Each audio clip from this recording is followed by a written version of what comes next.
the guns came up, you're not cooperating. Fake it till you make it. Really? Do you like that quote? You see all of these property gurus on there. I've got this many properties. I'm doing this, that, other. As long as you're not putting money in their pocket to teach you how they built this fake empire of theirs. To a house, and there was an explosion, and then there was another explosion. Well, sorry, hang on. I feel that women have the most power right now. I think that there's an element of misogyny. It makes me feel a little bit uncomfortable. I'm in this big room with all of these guys, and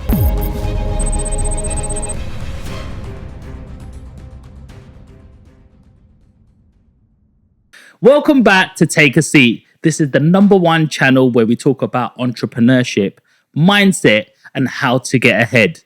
I share phenomenal guests with you, and today's no different. She has over 50 properties. But you know what?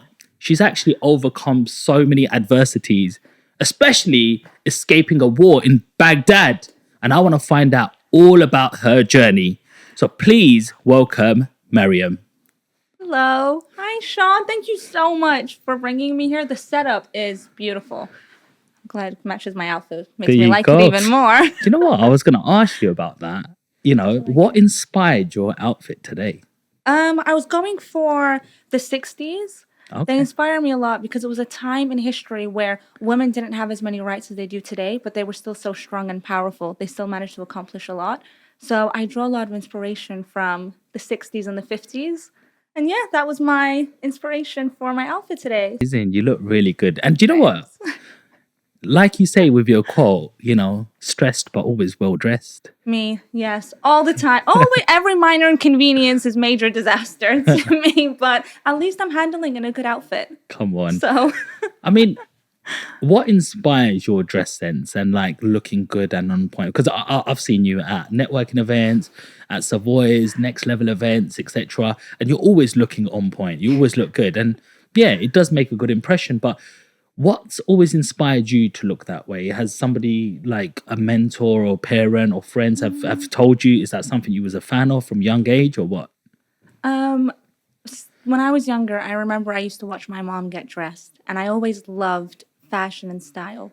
But then when I managed to dress up myself, I realized that I used my outfits as a shield sometimes. On days where I wasn't feeling so good, or I was stressed, or I had something going on, I felt like if I put on a good outfit, that's what they would see, and they won't see anything else.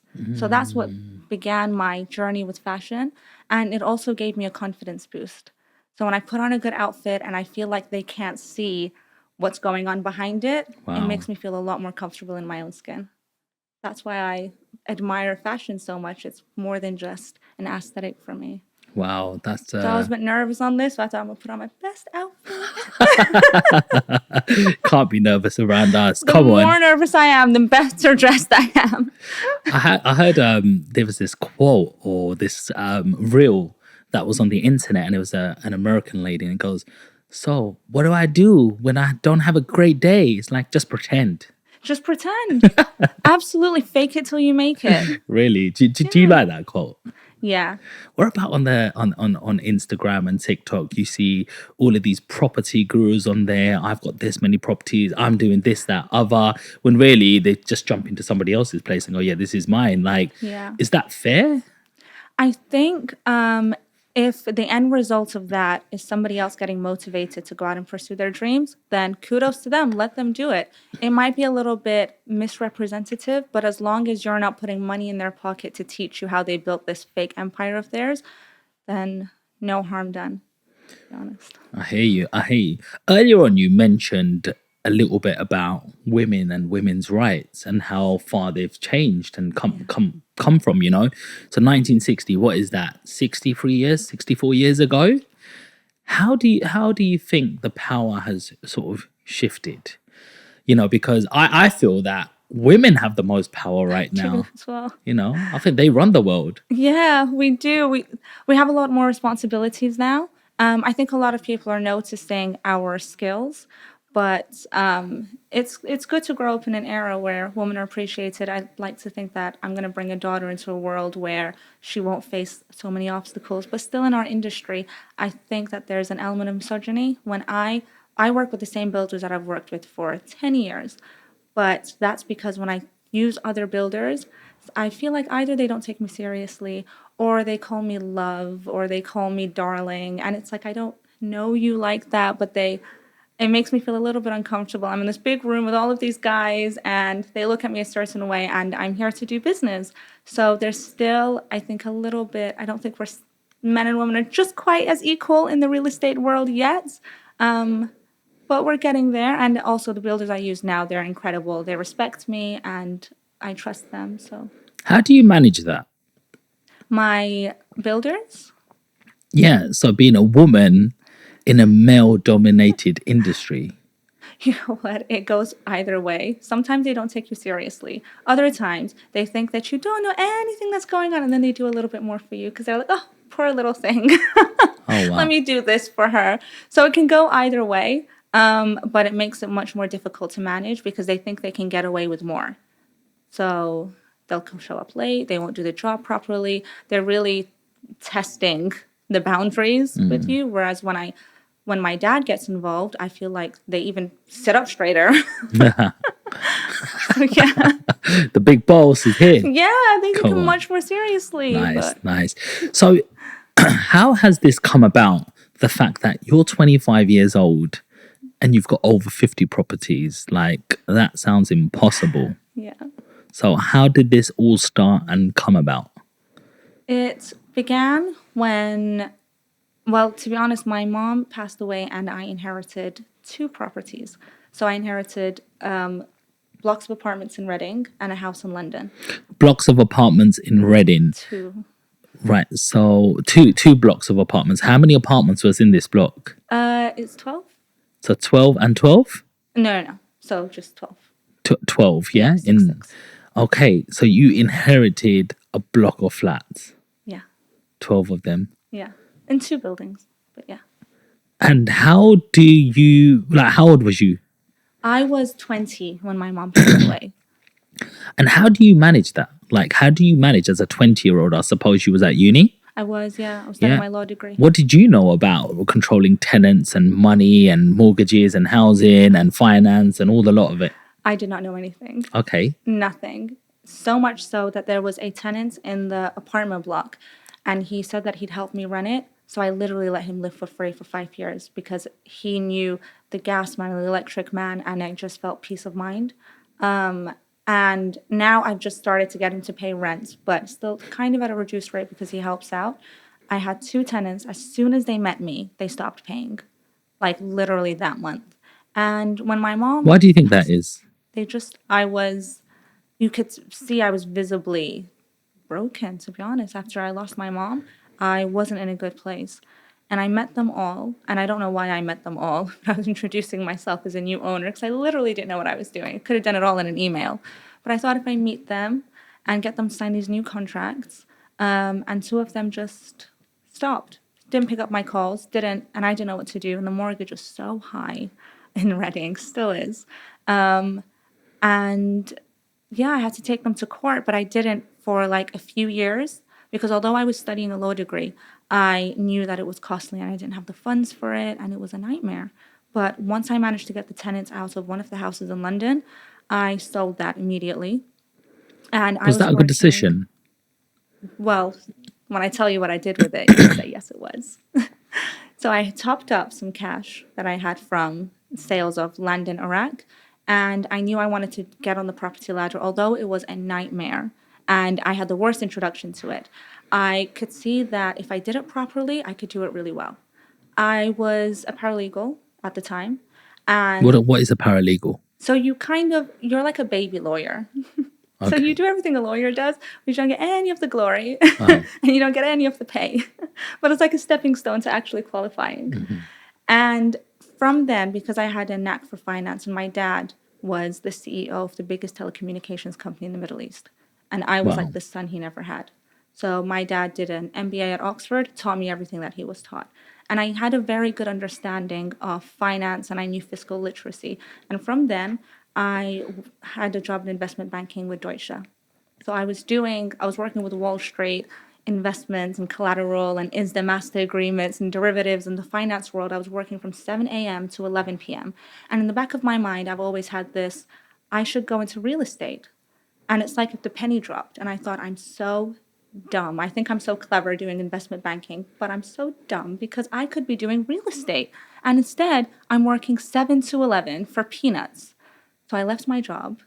And I knew when I left it that it was going to be so difficult to get a job like that again because it's so hard to get in that industry.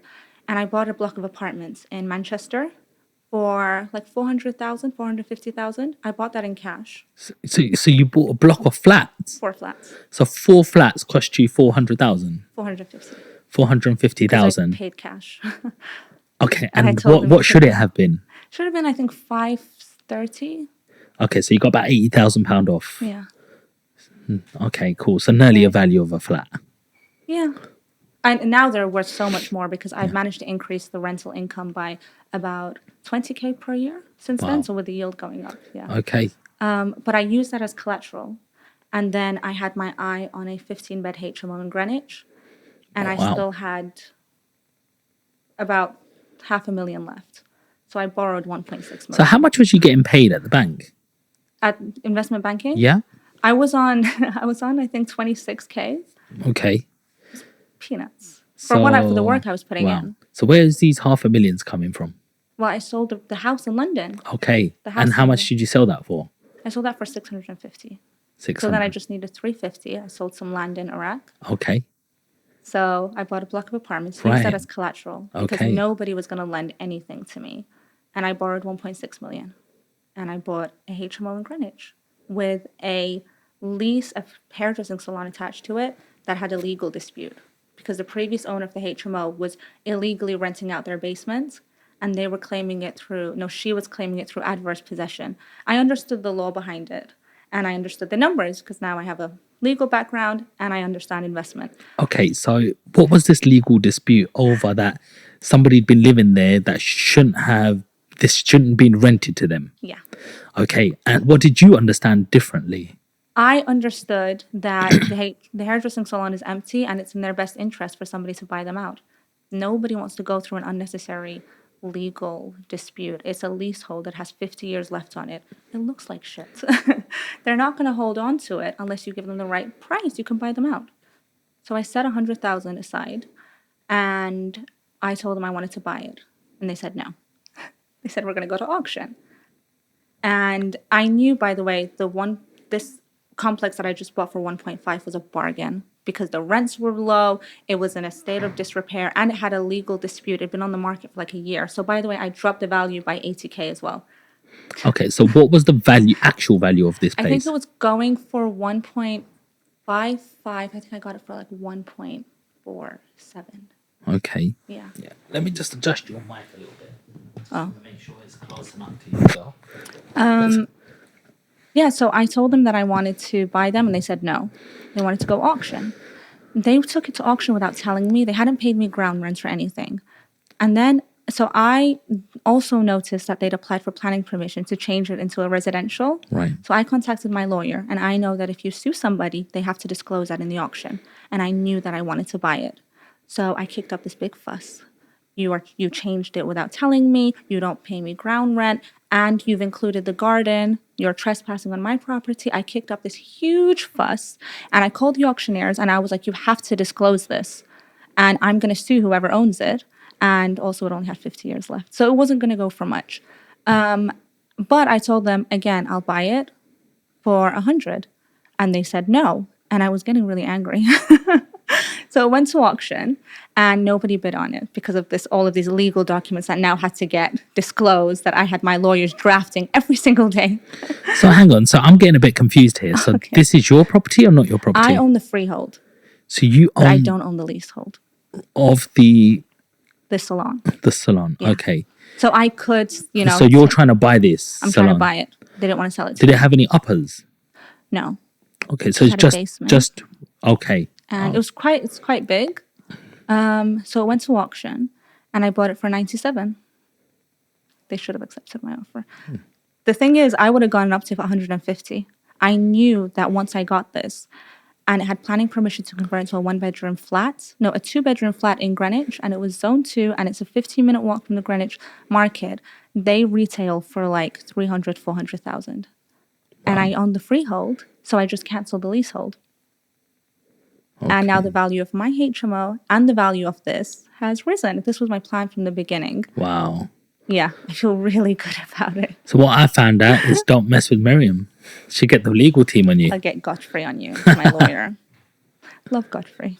Godfrey. Yeah, he's worked with us for 10 years. He wants to near retirement, and I adore him. But every time I call him, he picks up the phone and he goes, Who's Godfrey? my lawyer. Oh, He goes, okay. hi, Mariam. I'm like, why do you never want to speak to me? Okay, so you done this. So then what happened? Well, now I'm renovating the hairdressing salon. And I invested in some real estate in Liverpool, which I thought was a mistake. So Why? I'm selling those. I didn't have my team with me there, and the builders were too difficult to manage. Right. So was you trying to manage builders remotely? No. So I was driving up and down from Manchester to Liverpool, and eventually I took my builders from London and I took them to Manchester, sat them up in a nice Airbnb just so they could finish the project. Wow. Okay. And so which part of Liverpool did you invest in? Was it near Castle Street where it's all happening, Paul McCartney, all that? Oh, I invested right next to the university. Okay. Yeah. And what was it? A single dwelling house, HMO? It was a HMO, yeah. Okay, cool. And what did you pay for that? I paid around 100 for it. I overpaid. You overpaid. I feel I overpaid. How many rooms could you rent out of that? 5. 5 rooms. No, 4. 4 rooms. 4. Okay. And what is a room rent in Liverpool? Peanuts. It's nothing. It's like £400. It's like, you compare it to London, which is almost double. But my intention with that property was to sit on it and then sell it in 3-4 years. Okay. So, because I knew that the value was going to increase. Did it increase? It did, yeah. Okay. But I didn't hold on for it long enough to actually feel that. Yeah. But it doesn't feel lucrative enough for me to lock up that cash in that asset and watch it go up by 4% while I'm getting £400 a month for a room.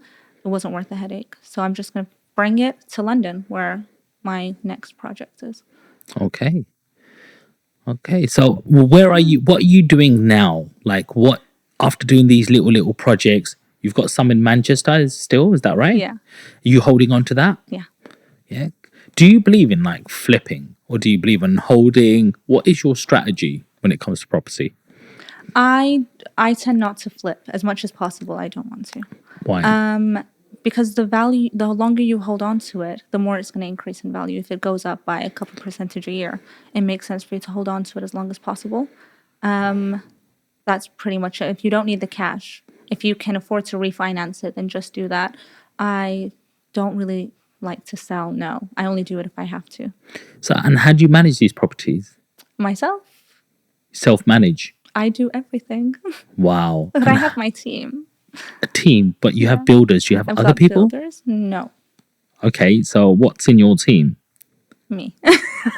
So what do you think of like AI and stuff like that? Do you have systems, processes in place? No, I just literally, I know when the rents come in, so I check them. How do you know? Because I have a little calendar. So I know who's supposed to be paying what on what day, and I check Okay. the accounts. Do you have like And, reminders and stuff? Yeah, but I kind of know them weirdly off by heart. I know it's a lot, but 50 rent. yeah, but I know Okay. because I'll be like, okay, 5 are gonna come on the 15th. So I'll be like, did I receive 5 payments on the 15th? If I didn't, Which one's missing? somebody's missing. And then some of my tenants are so cute. They try to be helpful and they'll pay like 3 days in advance, and then it messes up my whole system. Oh wow! So you tell your tenants off. Well, just please for pay on being- time, or tell me if Don't you're be gonna, early with your rent. Don't be, yeah, because then I'll be like, you didn't pay today, and they're like, no, we did like 3 days ago. 3 days ago, and I'm like, oh, okay. You're wrong. Yeah. But then I know the ones that do that now. Okay. Yeah. Okay. Do you feel that you're running efficiently like this? I would, yeah. I wouldn't say I did at the beginning, but I have a builder who lives about 10 minutes away from each property. When I rent out the properties, I get them all to send me a picture of a standing order. So I'll have I can count them on one hand, the ones that don't have a standing order that will then transfer it. And then they might be a day late or like a day early. But I can say that I know I've handpicked each of my tenants. I know them, and Yeah, it's worked out for me. And it makes me feel like I have control. When something's gone wrong, I know what it is and I know how they're going to react and I know who to send. It makes me feel a lot better. Right. Okay. Scalability. Do you think you can scale this? Because look, the revometer is like at 50 right Yeah. now. And if you double to 100, that's double workload on Yeah. one person. Like, It's have you- not that hard to manage, to be honest. My self-contained flats, every once in a blue moon will need maintenance. So I know we say 50 units, but we're not talking like 50 people messaging me every month. I'll get like 1 or 2 requests for maintenance. If your properties are good, it can be pretty easy. So I actually find that I have more free time. And especially with my builders being ones that I trust and they're accountable, they know if they don't do it right, I'm going to send them back, that they do the job properly.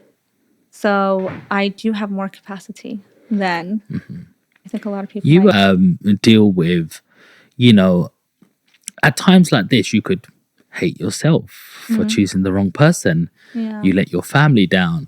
It could be failure. Yeah. It could be a massive setback that how could I be doing this, getting ahead. Yeah, And instead now of we've doing taken a whole heap, steps backwards. We've lost this case. How am I going to bounce back? How do you bounce back?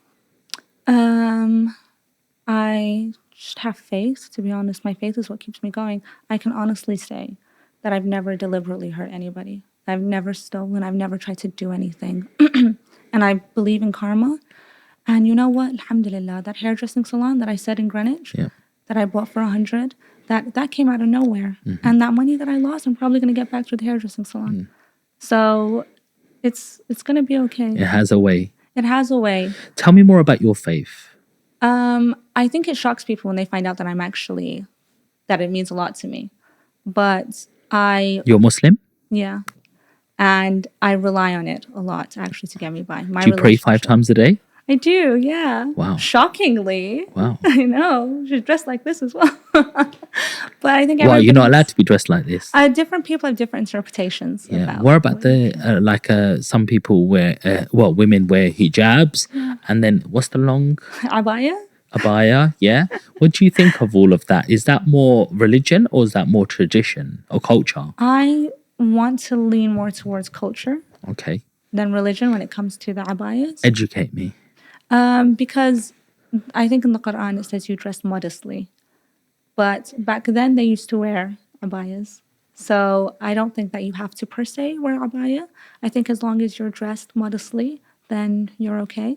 What does that mean?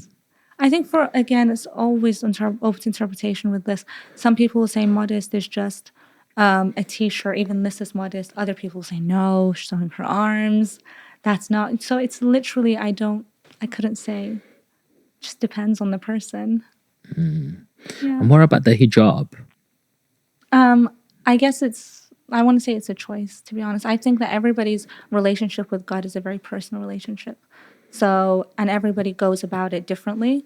And yeah, each to their own, to be honest, as long as you're not hurting anybody. There are probably girls that wear hijab, but they're not good people and they gossip and they lie and steal. And there's a girl who doesn't wear hijab and will wear like a mini skirt, but she has a heart of gold. So I'd say don't judge based on appearance and just let everybody go through life the way that they think they should. What's the biggest thing Islam has taught you? Gratitude. So my dad always says to be grateful for what you have. And in the Quran it says, the more grateful you are, the more that you will get, and to just be appreciative. So, do you believe in life after death? Do you believe that you're going to be going to paradise? I do think I'm going to go to heaven. I'm not going to lie. I think that's controversial. So you believe in heaven and hell? Yeah. Okay. If you die, if you lost somebody, you can see them again one day. Or if you do something good and then somebody, or you get some, no good deed goes unpunished and you feel like there's been a negative retaliation to it, you can say to yourself, no, it counts because I'm going to get to account in the afterlife or whatever. So I feel like it can be motivational rather than... Yeah. Well, thank you for sharing that. I'd love to just deep dive now and find out a little bit more about your history.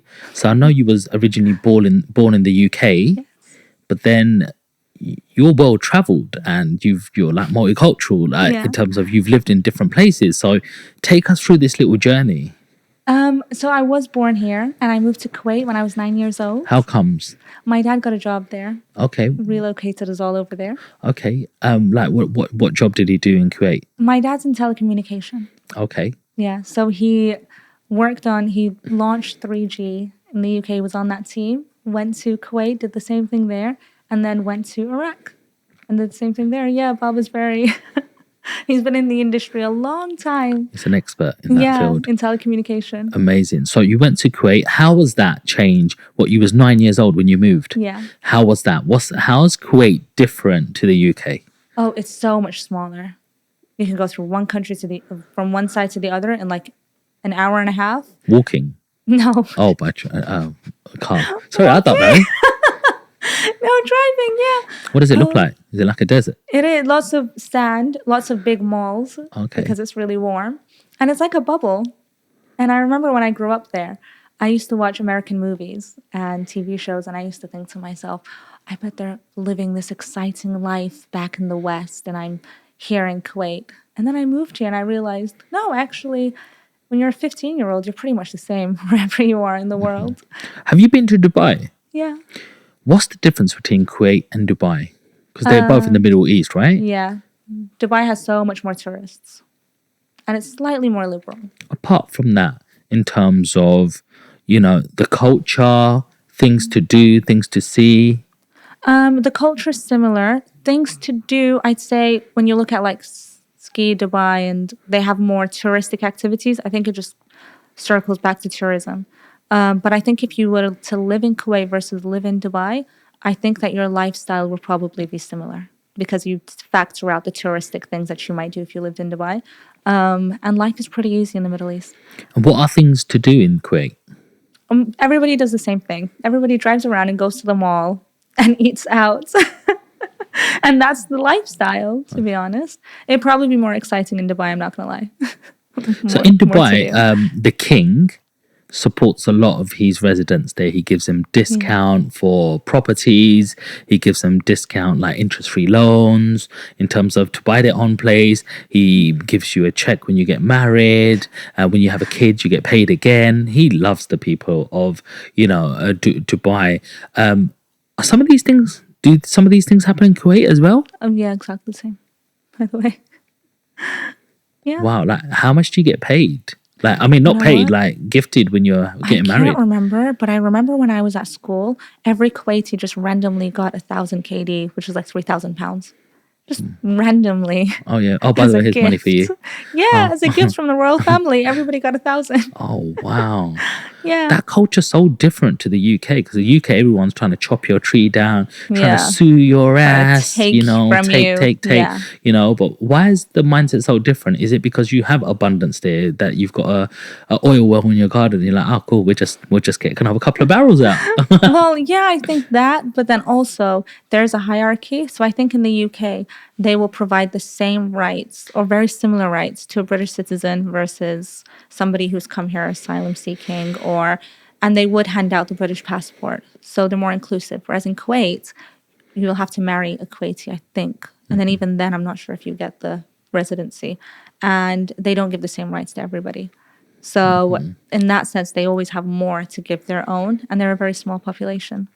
So there's, less. Do you know how big that population is there? Oh, I don't know what it is now, but I know it's pretty small. Like in terms of Kuwaitis, yeah, I know it's pretty small. And do you know if any tourist attractions are coming up there or, because I know like, is it in Abu Dhabi now? They have the big like Riyadh. They have like big stadiums bringing in, the sports people, etc. Is anything happening? Like, would you invest in Kuwait? Oh, I'm not sure. I think if I were to invest somewhere in the Middle East, I might look at Iraq over the next 5 years. Okay. Just because everything is getting rebuilt there. Wow. And for the first time in a long time, we're seeing a sense of security. Wow. Because previously you had the Gulf War, and then you had the invasion, and then you had the Civil War, and then you had ISIS, and then you had another Civil war. Yeah, so now it's gone pretty quiet. We don't think anything else is going to happen. Oh, well, still a high risk strategy, mate. Yeah. It's not got a good past record from what you're telling me. So how long did you stay in Kuwait for? 10 years. 10 years till 19. Yeah. Yeah. So what's the main difference in terms of the education system in the UK and Kuwait? Well, I was fortunate enough to have a private education in Kuwait. So my teachers were all British and they'd all come from the UK, but most of them were like Oxford, Cambridge graduates. So I was fortunate enough to have a really good education. I did my Duke of Edinburgh in South Africa. So Wow. I don't think I can talk about that. Because I wasn't educated here. Wow. So in South Africa, when did you go to South Africa? 2014. 14. Yeah. Okay. So about 10 years ago. So when you were like 15. And Yeah. how long did you go there for? I went for 10 days. 10 days. Okay. And how was that? Where did you go? Cape Town or Johannesburg. Joburg? Yeah. Okay. How was that? I was hiking. Okay. I was painting orphanages. Nice. I was sleeping in tents. Loved it. What's South Africa like? Oh, beautiful. So nice. In terms of buildings or, businesses or nature? Nature. nature. What am I expecting to see? I saw lots of mountains because I was in Johannesburg, and they were literally as far as the eye could see. And the sunsets were beautiful. And at night, you'd hear all the animals, and you saw monkeys in the distance. Wow. It was a really nice experience. Wow. Do they have big cats there? Oh, I didn't see any. Oh, okay. There were bears. Oh, bears. Yeah. Oh. Were they friendly? I don't know. I hope so, because I think one of them was pretty close to my tent. He must have been. Okay. Oh, well. All right, cool. So you was in Kuwait till 19, and then what happened? And then I came back here. But while I was in Kuwait, because we were so close to Iraq, I would go back and forth from Baghdad. Why did you come back to the UK?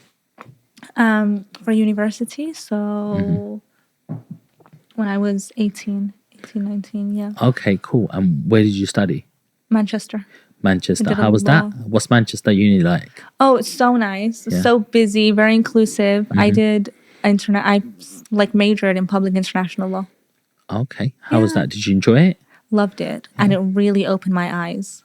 Do you think in this day and age where people are paying £10,000 a year on university, £30,000 in debt by the time they finish uni, and then they have to pay that, etc., where wages are, do you think it's worth going to uni? I do. You do? Okay. Because when somebody tells me they went to university, I don't care what they studied. It tells me that you know how to show up to, you know how to commit to something. You can write up an essay. You can show up to class. You've chosen to do something and then you stuck at it and you were good enough at it to then get this grade. And I think to an employer that's attractive because you get 9 a.m. lectures that you need to attend and you have deadlines you need to stick by. And also you meet a lot of people at university from all walks of life and it forces you to broaden your horizons. So I think when you go to university, it's like 40% the course you're studying and 60% life skills that you're going to pick up. So I still think that it's a good investment to put in yourself, even if you don't use the degree. Interesting. Yeah, I like that analogy actually. Yeah, like always finish what you start. And, university does teach you so many things like, leadership. When you have to lead a group, when you have to, you get so much more freedom at uni, don't you? Yeah. So, when you're in a group and they've set you a task, your grades are affected with 4 or 5 years in a group. So all of a sudden you're like, what's your timetable? Yeah. Where we don't clash and do things like that. Yeah. And sometimes you just don't really learn that out when it's quite selfish out here in the UK where you have your own job. Yeah. You have to do really well. And sometimes you have to suck lemons, with your boss to try to get anywhere, Yeah. I wanted to ask you, when did this trip to Iraq happen? Oh, I go every year, but I think the first time that I went was 2003. Okay. And Does how was that? date ring a bell? Do you know what happened in 2003? Tell us what The happened. U.S. invasion.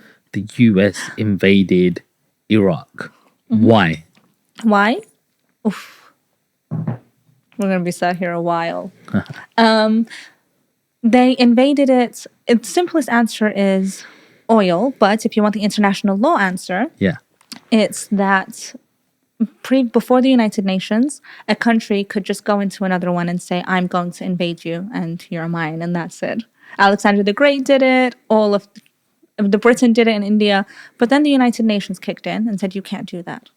You cannot wage war, Article 2.4, the prohibition on the use of force, and you can only use force if you invoke Article 51, which is self-defense.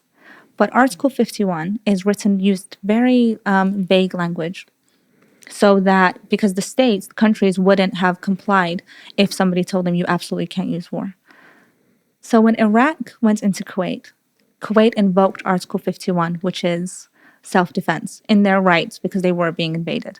But then they used collective self-defense because they don't have an army. So you can do that in international law. You can ask other countries to fight on your behalf. When the US and the UK and all these countries came together to stand by Kuwait, it went to the Security Council and they had to release a resolution. The resolution says that the US has to do anything, I think it was all means possible to free Kuwait. So they haven't put a cap on what you can and can't do, effectively saying you can nuke them, you can weapons of mass destruction, you can do anything. They haven't restricted it. So the US took this and ran with it. The thing with resolutions it didn't have an expiry date either. So fast forward a couple of years, Kuwait's free. The US invokes the same resolution 1441 that says that they can do anything that they want to Iraq for the sake of public safety. And they relied on Article 51, which is self-defense, and then pretended that Saddam had weapons of mass destruction. So they exploited the loopholes of international law and the ambiguous wording to then go into Iraq. If what they did was they used force disproportionately. Can I ask you a question? Like, how does this war last so long? Because in my head, Iraq doesn't sound like a big country. Really? Is it a big It's country? big. Like, how big? Big as UK? Oh, so much. No, it's bigger. Bigger than the UK? Yeah, so if you want to go from Baghdad to the south, it'll take you 7-hour drive.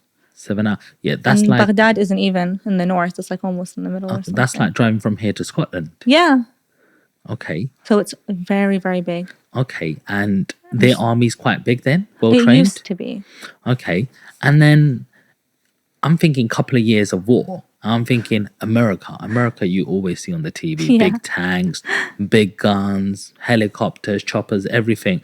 I'm just thinking a couple of big And it's bombing the city gone. and you're taking control. What's happening for all of these years? What happens? Yeah. Who's standing up against America? Like, how many more people can they kill? Yeah. Like, like in my head, that's what I'm thinking. And then you hear this invasions. They're there in Iraq, and it's going on for 2-3 years. Like, what's actually going on? Well, it wasn't just an invasion. We had economic sanctions. So after the war with Kuwait, because that was illegal, the United Nations invoked sanctions. So there was no imports or exports from Iraq for about 10 years. They were the most strictest economic sanctions that you've ever found, and like ever in the history of international law.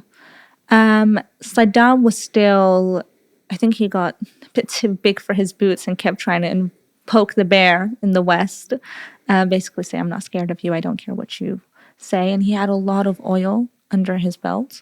And also he invaded Kuwait because he said that way back when the when the UK invaded the Middle East, and you know this, they drew a map and they started to divide the countries. So they created all of these states. He says, you created Kuwait. I don't recognize it. I think it's part of me, part of Iraq. And he also said that the oil underneath Iraq would seep into Kuwait. And therefore, Kuwait's oil is Iraq's oil. That was his justification for going into Kuwait. And he wasn't going to get rid of that narrative. What did you think of Saddam Hussein? Oh, this is controversial. I think that, okay. When I say Saddam, what do you imagine? Somebody in an army uniform. He's almost always in his little green suits. That's because he was a good army general. If he was Minister of Defense in Iraq, full stop, and didn't have anything to do with, I don't know, anything else, I think we would have been okay. Because he was a soldier, he was a general.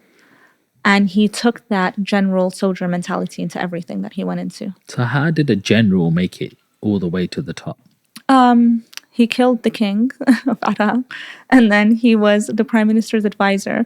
And then he went to the prime minister, and then he put a gun to his head, and he said, "Resign, or I kill you." And then that's how Saddam rose to power.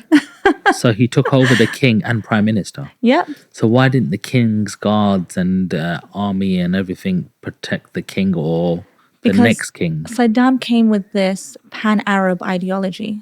This, we have been underestimated. We have been walked all over. We are great nations, and the West have been taking advantage of us. Do you think Saddam Hussein got your country of Iraq into trouble? Yes, but with his ideology from the beginning being the pan-Arab idea, if you look around in the Middle East, they've all kind of catered to the West in one way or another. And you have to, because the West still holds important positions in the United Nations. So the way that the UN is built is not democratic. There are 5 countries. They were former winners of the World War, and they get veto power on any decision that's made. And that's the UK, the US, the Russia, China, and I think it's France. If you don't want to get on their bad side, because, for example, when Palestine wants to become a country, the US vetoes it. It doesn't matter what Palestine or Israel does. As long as somebody from the Security Council is backing you, you can get away with anything. So it makes sense for you as a country to make allies with somebody on the Security Council. Saddam went and made enemies with them. Wrong move. So what's BRICS about? BRICS? Have you heard of BRICS? No. So it's got Russia in there, China in there. It's got I've heard of NATO. no BRICS. It's like an ally of all of these other countries like Russia. Someone's going to be shouting at the screen right now. B. I don't know if that's India. C for China. S. I don't know if that's K for Kosovo? What? I don't know. You know what? No. They're quite other big countries which are like building up their gold reserves again to sort of take on the dollar. Really? I think and make decisions without all their imports, exports. Kudos to them, honestly, because the United Nations there's lots of bureaucracy in it. I used to idolize it because when I was in Iraq during the war, I used to hear about the UN a lot, and I thought that they were the good guys that were coming to help us. So it was actually my dream to study law and to become a human rights lawyer and work for the UN until I discovered that it's not all rainbows. Okay, so I'm going to actually bring this up, BRICS, yeah? Okay. So it's an intergovernmental organization comprising of Brazil, Russia, India, China, South Africa, When was it founded? Egypt, Ethiopia, Iran, and United Arab Emirates. This was with the governments meeting annually at formal summits and coordinating multilateral policy since 2009. So this is they've come together, and as you can see in the 2023 summit, you got all the prime ministers meeting up. The one in blue is cute. I think that's the India. Really? That's Modi. Yeah. There's 9 member states in this memberships. There's Brazil, Russia, India, China, South Africa, Egypt, Ethiopia, Iran, and United Arab Emirates. And it's like, combined, it's a 30% of the world's land surface and 45% of the global population. So it looks like they're trying to all get together. Good. Honestly, good. Because the change is needed in the world.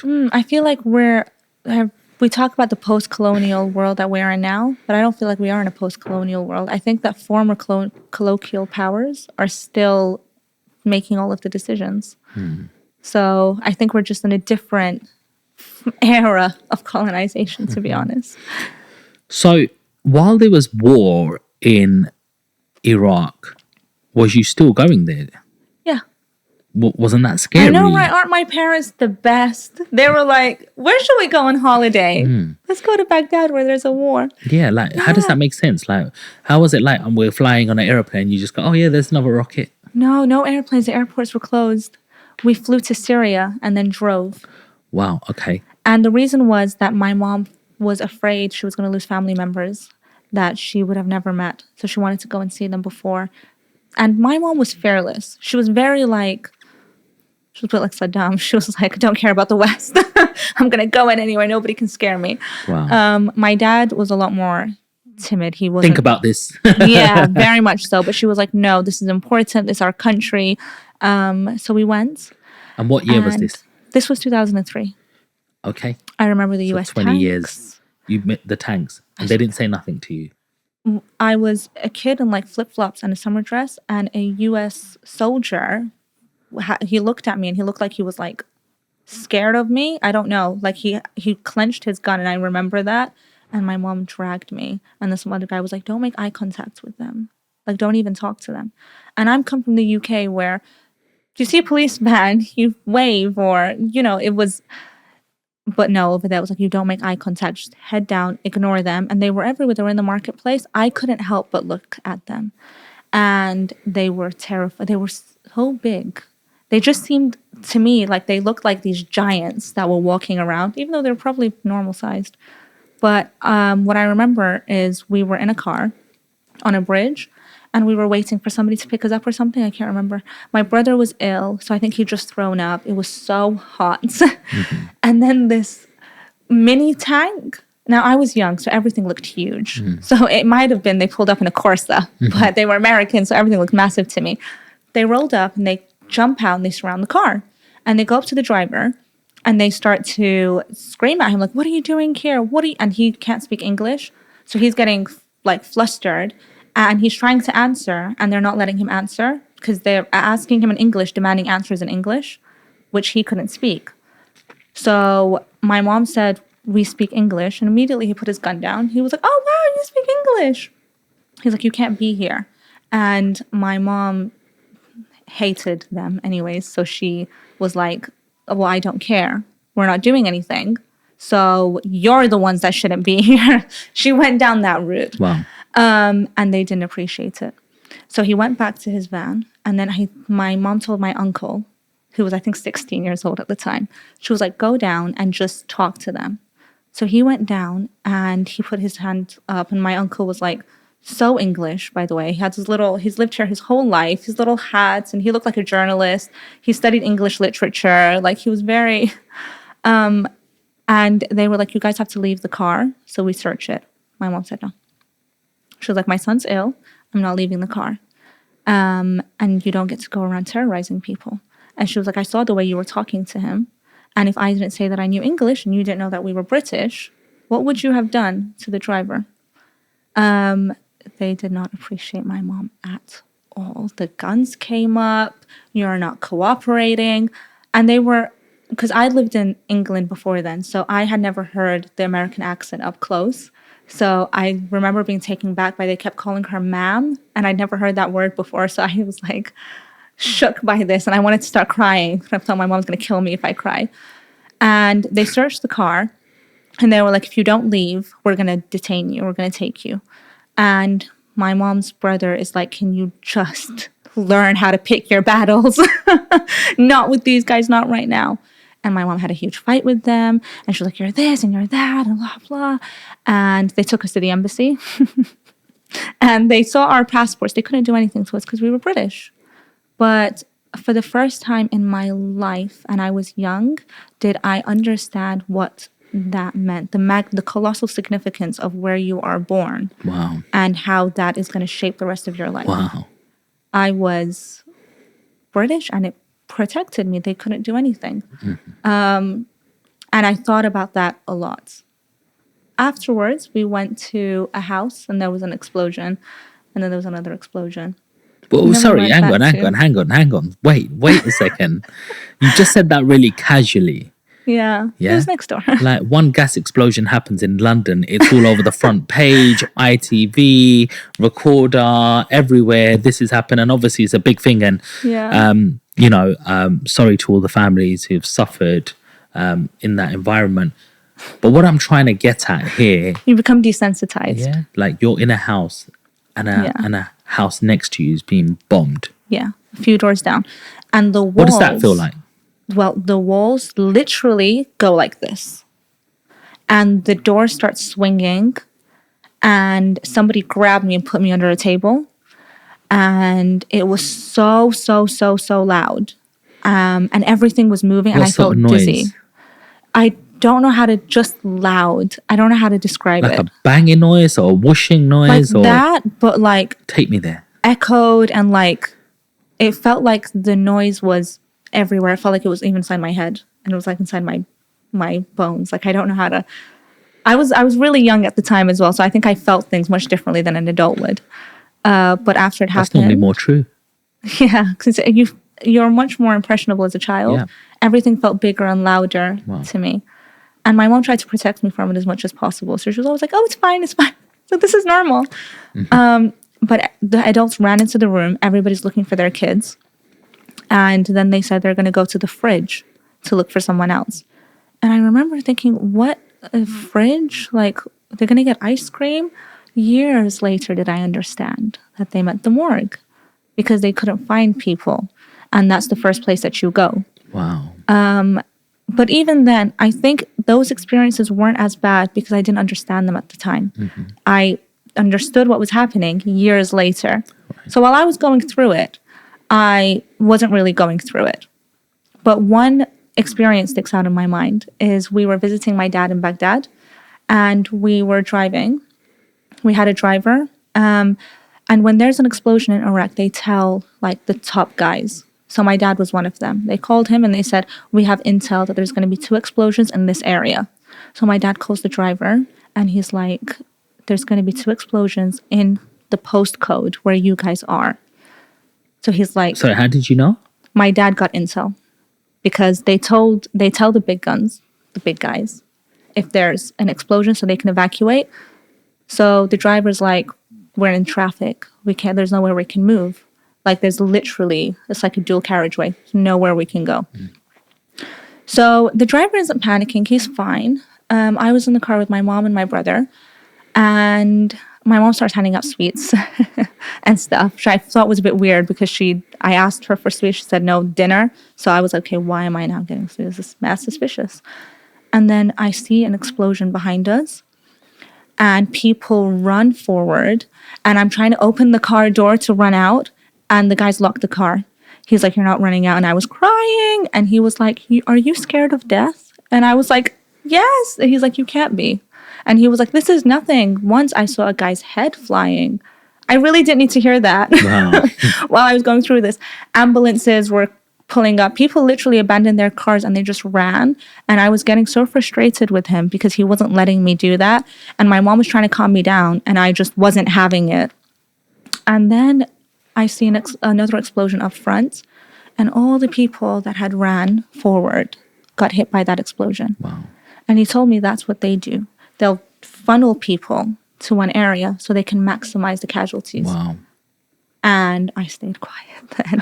Sorry, how did the people know which way to sort of funnel and run, sort of thing? I'm not sure, to be honest. I just know there was an explosion back then. Maybe the people behind it ran in the other direction, but you just kind of run away from it because it was behind. So they ran forward. And I think that was more towards central Baghdad. So it was explosion here, this is the central, I want to say, but I'm not sure. Another car, 2 cars pull up that my dad has sent, and they put me and my brother in one car and my mom in another car. And that lovely, positive driver came with us. And I was like, "I want to stay with my mom." And he was like, "Leave everything." And I was like, "No." I was such an annoying child. "But I want to take my blanket. I want to take my sweets." And I remember he like grabbed my stuff with me and I ran, and my mom went into another car. He said, "We're dividing you guys. So if there's a 3rd explosion, your dad doesn't lose the whole family. He either loses his kids or he loses his wife, but not both." And he took us to so in central Baghdad in the green zone, so where all the embassies are. And we stayed at like a government protected place until 6 a.m. the next morning. I hadn't heard from my mom. I didn't know who was around me. I didn't recognize any of the people. They just kept giving me like snacks, to be honest, Oreos and stuff, because they were like, "Oh, you're from the UK. This is British snacks that they bought from the embassy." And then my mom came the next day at 6 a.m. And I don't know where she was because they'd closed the roads. And we didn't see my dad. We just went straight to the village where we stayed. My dad was, I could hear it in his voice, terrified. We were supposed to go see him. Didn't see him that time. Yeah, that sticks out in my mind. Wow.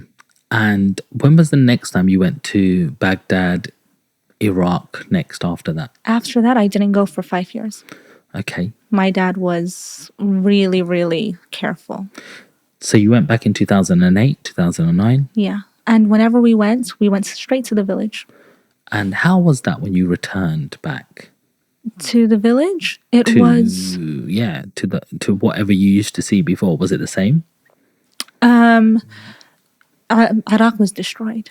You'd go down the roads and it's rubble. And you can literally see like little sticks hanging out of the buildings from where the joins were. You'd see a random shoe with blood on it somewhere. You'd see a car that was like just rusty and it looked like it'd been bombed. Our own house was just rubble. You didn't know where it began and ended. It was war. It was disaster. And it gets very quiet at night. There was curfews, but we stayed in the village where there was no electricity and there was no flushing toilets or anything. But when I stayed so how did you there, go toilet then? it was literally like, think caveman situation. Wow. But my mom, she never let herself forget where she came from. We had a really good life in Kuwait. Chauffeur, chef, all of that. But we stayed for 2 months in the village, no TVs, nothing. And I would like bake bread with the women. I would cook with them. I'd just be like with them. That is why I don't want to waste any opportunity that I have. I can travel, so I will travel. And I can open a business, so I will. And in the back of my mind, I always know the end goal is I want to do something for the women back in the village to kind of give them something back. Can't do anything right now, little old me, but my privilege is not lost on me. I have a really nice house, so my door's always open to everybody.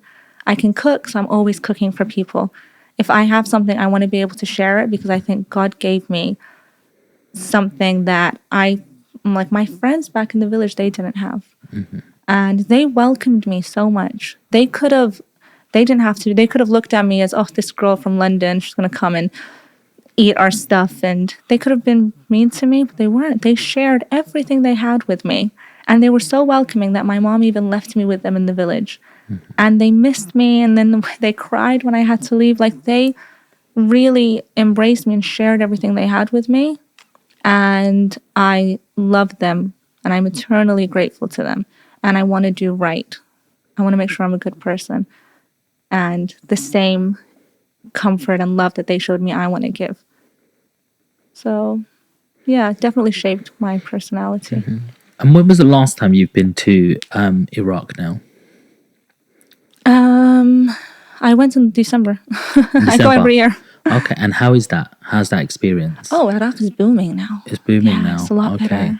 Lots of restaurants and salons, and it's an entirely different experience now.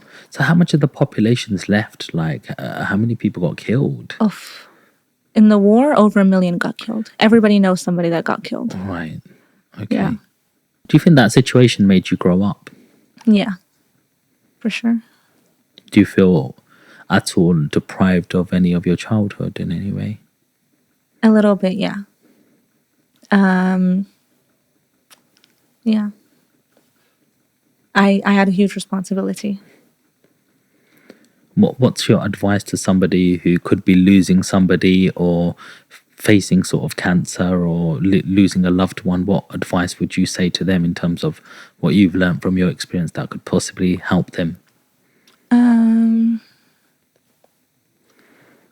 Well, I think each experience is circumstantial. So it depends on whether you have people around you that can support you and how close that person is to you. But I think just this blanket advice is don't be afraid to have the hard conversations with them.